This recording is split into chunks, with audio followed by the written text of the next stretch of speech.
Hey everyone, welcome back to our channel, We're the Movie Couple. I'm Wendy. I'm Dustin. And this is our review for A Quiet Place, Day 1. When New York City comes under attack from an alien invasion, a woman and other survivors try to find a way to safety. Now, we have loved both A Quiet Place Part 1 and Part 2. And this one, same universe, same monsters, same concept. Different location. And also,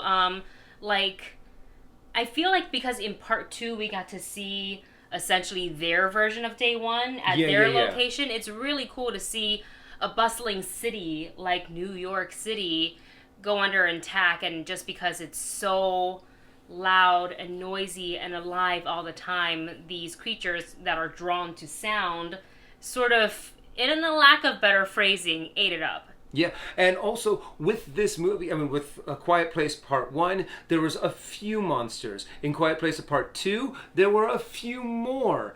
And then in New York, you actually have like a ton of them just constantly all over the place. And I always wanted to see what would some place like New York City or something that's a little bit more hustle and bustle and louder be like during this world-changing event, because Part 1 and Part 2 very much happened in smaller kind of, I don't want to say rural, but right, very much smaller communities as opposed to an entire giant city. Yeah, where you're used to the noise, the honking, the people talking. It's very crowded. What I really like is they first set up Lupita Nyong'o's character and just kind of give you guys a vibe of who she is, where she is in life, and she goes into the city for a show with a group, and that's essentially where the initial invasion of these species happen, and it happens so quick, so sudden, and it goes from very, very loud, very chaotic, because nobody knows what to do in this situation, to essentially like immediately after, when most of the chaos has happened and a lot of, unfortunately, people were lost. And all of this happens before the title card even comes up. Yeah, and so that was impressive. something that I really liked. It's kind of like, especially when you've seen A Quiet Place Part 1 and Part 2, it's kind of like all we really want to do is set up your characters and get going. And they did that very well. They really just quickly nailed the character and made you know exactly what was going on and the evolution of her character, where it's going to go.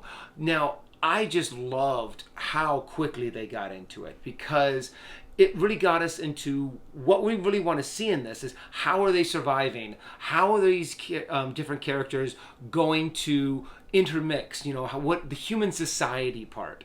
But it really is just so well driven by I'm sorry, I can't say it. Lupita Nyong'o. Lupita Nyong'o, sorry. And they do such a good job on just pushing the story through her point of view and her story, and how much character development they're able to do when there is so little dialogue. And what I really like is, and they've already accomplished this with, A Quiet Place Part 1 and Part 2, so this is, I feel like, a given. But while if you look at just kind of the poster or take a look at the trailer and you're thinking, okay, like alien invasion, horror, survival, disaster film sort of. Yeah. But it's so much more human than that. Yes. And they don't try to make one outweigh the other. They kind of work in parallel. And there's something really so beautiful about the way the story is told. And again, it's very human.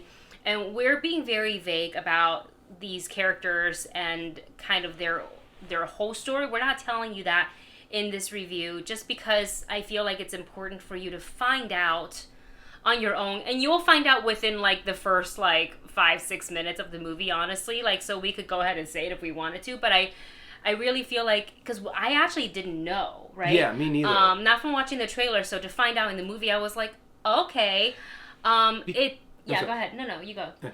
Because it really is the character development that is kind of the spoilers, in a sense, of this movie. We already know about the aliens. We already know how they work. We already know what they look like. And honestly, having that really kind of freed them up to really focus on the characters. And I love the fact that they showed the monsters pretty quickly, because that's actually something that we really want to see. There is a little bit in the beginning to where like there's a big cloud and that you start seeing people I actually love that so much. That was a really good done. scene. Yeah, really well done. And obviously, sound design, I feel like we've said this for both part 1 and part 2.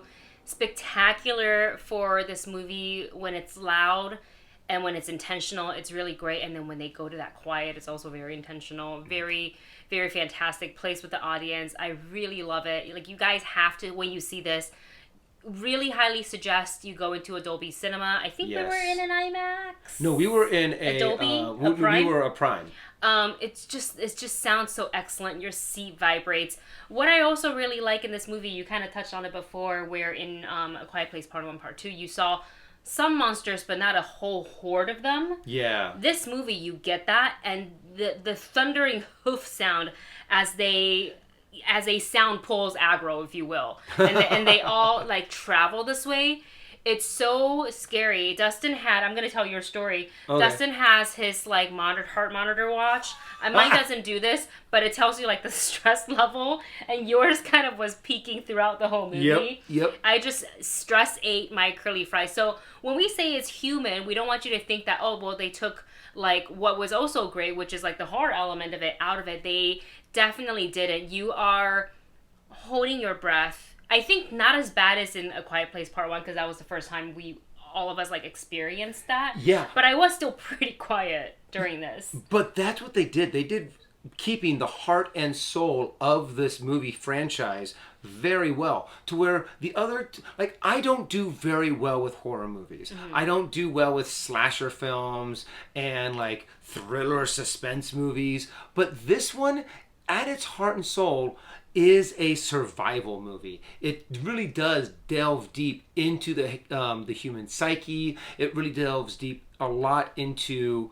how people behave. And I like that. I love that storytelling, and I think they did a really good job on keeping that throughout all 3 of these movies. Yeah, I mean, Krasinski said it before. It wasn't ever like, he didn't really think of it as like a horror movie, even though it feels like horror is in the front line of it. It's like a survival movie, and it's a movie about living. Yes, and there are a lot of jump scares, but they're well deserved, except for there are like 2 or 3 of them that I'm kind of like, I hate you.